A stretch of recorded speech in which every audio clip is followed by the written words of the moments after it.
In the textile village of Threadfall, where looms clacked beneath a canopy of ancient oaks and the air hummed with the scent of dyed wool, lived Elara, a 34-year-old weaver whose tapestries adorned the homes of the wealthy with intricate beauty.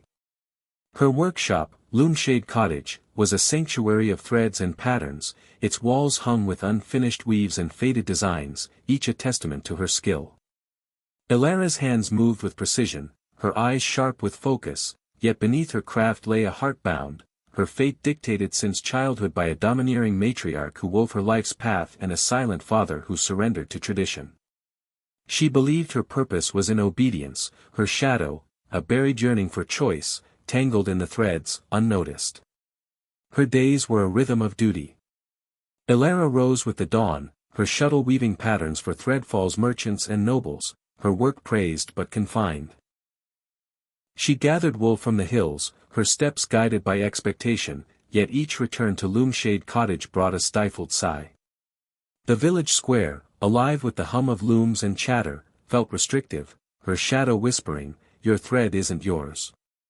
Elara dreamed of a woven fate, her own design, but felt it trapped, her inner loom silent, her spirit yearning for a pattern she couldn't create. One crisp morning, as leaves fell like scattered threads, a hooded traveler entered Loomshade Cottage, her cloak woven with faded patterns. She examined a tapestry, then left a frayed loom weight etched with runes, its core pulsing faintly.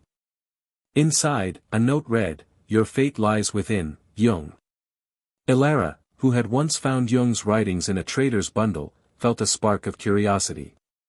She opened the weight's hidden compartment, revealing a journal with Jung's teachings on individuation, the shadow, and shaping one's destiny through inner freedom.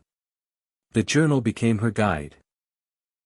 That night, Elara dreamed of a loom split by a tangled web, one side vibrant with flowing patterns, tapestries, colors, a radiant face, the other knotted, strewn with broken threads and a shadowy figure with her own resigned eyes. "You've bound me," it murmured, its voice a thread snap. She woke, heart racing, and read Jung's words, "The shadow holds your true fate, unravel it." Her shadow, she realized, was her suppressed desire for autonomy, buried under her matriarch's control, a barrier to her own design. The journal suggested that the one thing to unravel her fate was to confront and integrate this woven shadow, a journey she now resolved to undertake. Elara began with uncertainty.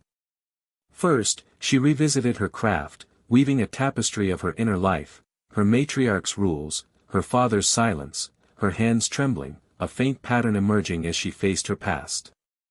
Jung's guidance on individuation urged her to reclaim her whole self. Threadfall's weavers, sensing her shift, offered tentative support, a fragile thread forming. Second, she meditated on her dream, seeing the figure offer a shuttle, saying, "Weave us."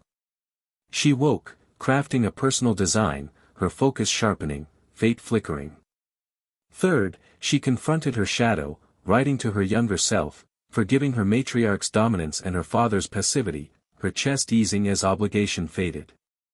Fourth, she shared her journey, hosting a weaving circle, her tapestries inspiring the village, their admiration a mirror of her growth.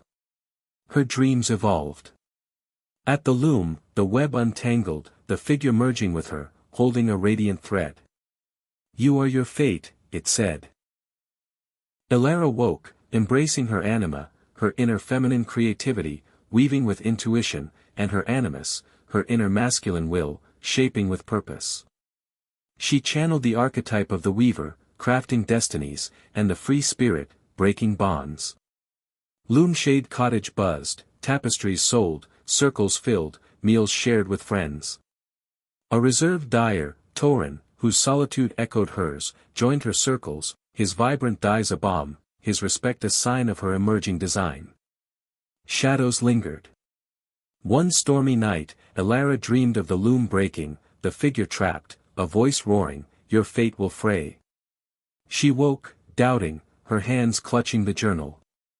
She sought Kael, a village elder versed in Jung, who said, "Integration spirals, face the fear again." In meditation, Elara asked, "What do you need?" "Courage," it replied, the loom stabilizing as she accepted her doubts. Her resolve grew, expanding her circles, teaching Threadfall to weave their fates. Threadfall transformed. Elara adorned Loomshade Cottage with vibrant tapestries and golden threads, symbols of her journey, her home a hub of destiny.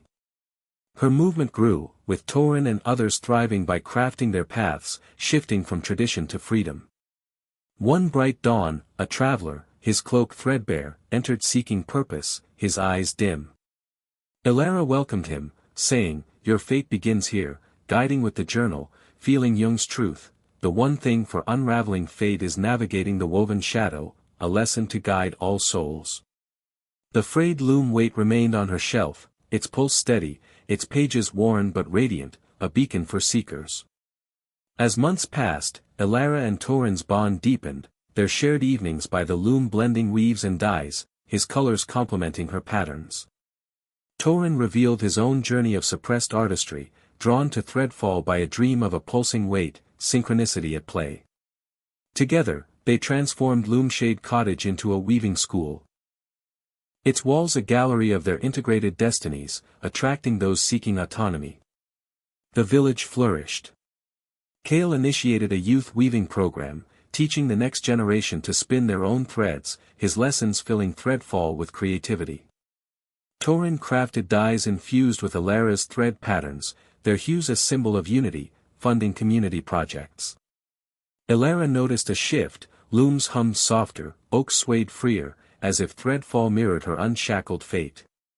One spring, as blossoms fell like loose threads, a caravan arrived, led by a woman named Soren, her face etched with a bound life. She spoke of a dream web, leaving her trapped. Elara invited her into Loomshade Cottage, sharing the journal's wisdom, guiding her to rediscover tailoring. Over weeks, Soren's hands, once idle, stitched with purpose, her eyes brightening as she met a kind spinner, Mara, their bond a testament to her growth. Threadfall celebrated with a festival of weaves, tapestries hung alongside dyes, a celebration of unraveled lives. Children danced, their joy weaving through the air, while elders shared tales of breaking fate, each story a thread in the village's renewal. Elara and Torin led a ceremony, lighting a central loom fire symbolizing the woven shadow, its flames casting shadows in harmony. Years passed, and Loomshade Cottage evolved into a sanctuary of fate, its walls adorned with vibrant weaves, a testament to Elara's journey. She and Torin, now partners, trained a council of weavers, spreading the lesson of self-determination. Soren and Mara, now community leaders, opened a textile studio, their creations sustaining Threadfall's growth. One winter's night, as snow dusted the oaks, a young man stumbled in, his cloak heavy with frost, his hands silent from aimlessness. He carried a loom weight, its surface frayed, seeking Elara's wisdom. Named Selene, he spoke of a dream tangle, his craft unused. Elara recognized the echo, guiding him through the journal's lessons, watching his eyes brighten, dreams of a thread, weaves of purpose, bondage to freedom, meeting a gentle dyer. Selene's revival sparked a cycle, reinvigorating the youth program. As Threadfall's transformation deepened, a blight struck the wool fields, tangling threads and threatening livelihoods. The village turned to Elara, but her shadow resurfaced, fear of failure unraveling her fate. She meditated, facing the web again, its figure offering a snapped shuttle. "Mend me with trust," it said. Elara rallied the community, harvesting wild fibers with Torin's dyes and Soren's stitches, her faith restoring her design. The blight receded, leaving Threadfall stronger, its people united by her resilience. Word of Threadfall's awakening spread beyond the village. Travelers from mountains, rivers, cities, artisans, scholars, dreamers, arrived, drawn by dreams of a pulsing weight. Elara expanded Loomshade Cottage into a regional hub, hosting forums with diverse threads. A mountain spinner, Idris, shared his shadow of rigidity, finding flexibility in weaves. A river dyer, Zara, rediscovered patterns, her colors echoing Elara's path. A city tailor, Ravi, stitched with purpose, his presence bridging new lands. Together, they formed a council of fates, each mentoring others, their tapestries weaving a mosaic of autonomy. The movement grew global. Caravans carried Elara's journal to places like Silent Reach and Tidehaven, sparking weaving circles worldwide. X posts trended #woven shadows, with users sharing their tangled fates, duty, fear, hope, fueling a 2025 agency wave. Threadfall became a pilgrimage site, its loom fire a global symbol. Elara and Torin traveled, guiding remote communities, their bond a thread for others. Soren and Mara's studio trained artisans for outreach, while Selene led youth to weave uncharted destinies. Decades later, as global threads frayed, conflicts, disconnection, Threadfall's legacy endured. Elara, now elderly, faced a final shadow, fear of her work unraveling. In meditation, the figure merged fully, saying, "Your fate is timeless." She passed the frayed loom weight to a global council, its pulse glowing for all. Loomshade Cottage, a sprawling academy, hummed with weavers from every land, their tapestries a mosaic of humanity's fates. Elara and Torin, frail but vibrant, watched from the oaks, the air a symphony of threads, feeling Jung's truth, the one thing for unraveling fate is navigating the woven shadow, a tale to guide the world. The end.